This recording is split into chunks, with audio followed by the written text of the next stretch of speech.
امتحانات كشهادية سنة 2022 ee ardayda reer Soomaaliland ayaa si rasmi ah u shaaciyeen bahda waxbarashada ee Soomaaliland waxaana mas'uuliyiintu sheegeen in 17ka bisha June ay noqon doonto maalinta imtixaanaadka loo fadhiisan doono sanadka 2022 iyagoo si rasmi u shaaciyay in tiradii ugu badnayd oo dhowr iyo 40,000 oo arday ah ay sanadkan imtixaanaadka u diyaar garoobi doonaan waxa runtii sharaf weyn oo ah maanta halka waxaan u fadhinaa on jecelahay inuu wasiirka wasaaradda waxbarashada anaguna goobjoogo halkan uu kaga dhawaaqo mudayntii maalinta la qaadayo imtixaankii shahaadiga ahaa ee qaranka Soomaaliland ee fasalada afraad ee dugsiyada sare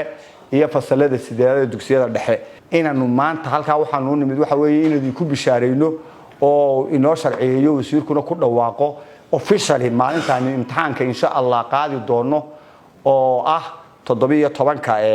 bisha lixaad hadduu ilaahay idhaa mid baan ka dardaarma had iyo jeer way yaqaanaan ardayduna waxa weeye bahalkan mobilka la yiraahdo iyo guud ahaanba wixii elektrooniga ee qishka ku lug leh iyo cid kasta oo ku kaalmaysa ardayda lugooyada waa lugooyo qishku diinteena wanaagsanina nooma ogoleys kulli wixii sharci ka qabana waxaan u deyn doonaa wasiirka wasaaradda waxbarashada ka hadli doona cid kasta oo khusayso oo ma taqaana ku lug yeelatana wixii sharci la marinayo kulli wasiirkuna ka hadli doona waxaanad moodaa ardaydeeni intooda badani inay isku haleeyaan cheatingka waana khasaaro dalka uu ku baaba'aya marka waxaan ardayda u sheegayaa imtixaanku ka iskuulada laga qaado ayaaba ka adag waxa uu khalkhalkan ardaydu iskuulada inta iska daayaan si degan ha ugu diyaar garoobaan waalidiinta inay caruurta lixda cisho imtixaanku socdo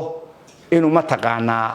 ay lixda cisho ay mobilka ka ilaaliyaan maanta oo ay taariikhdu tahay lixdii bishii lixaad 2023 waxaanu halkan kaga dhawaaqaynaa in imtixaankii shahaadiga ee fasalka 12aad iyo fasalka 8aad la qaadi doono 17ka bisha lixaad 2023 imtixaanka waxa kartirsiga wasaaradda ku qoran in la qaadayo 10ka bisha lixaad ee 2023 laakiin shaqo qaran oo kale oo soo dhex gashay oo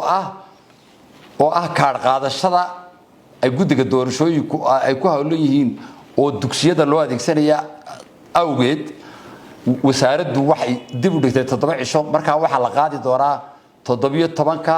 bisha lixaad 2023 waxaana imtixaanka ka qayb galaya 41,000 oo arday oo isugu jira 16,000 oo arday oo dugsiga sare ka qalin jabinaya iyo 25,000 oo arday oo fasalka 8aad ka qalin jabinaya waxaan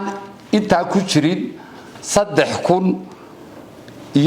3,240 arday oo golaha wasiiradu uu go'aamiyay in ay sidooda ku najaxaan oo imtixaankoodii sanadkii hore loo qiimeeyo duruufo gaar ah awgeed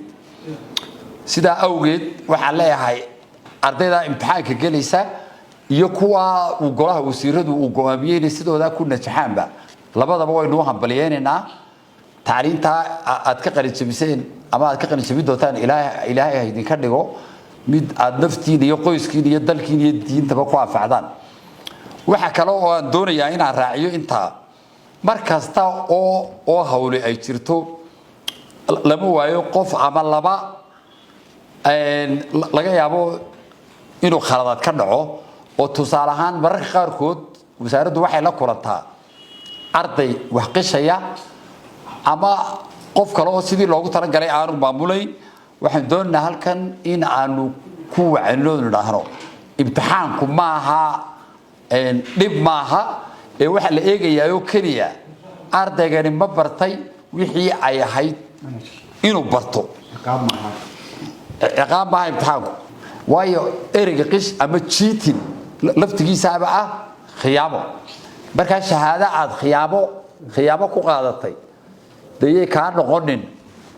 shahaado waxaan u jeediyay ka noqonin imtixaanka waxaan ogahay ardayda iyo macallimiintuba iyo hawlwadeenuduba inay si hufan imtixaanka uga qayb qaadanayaan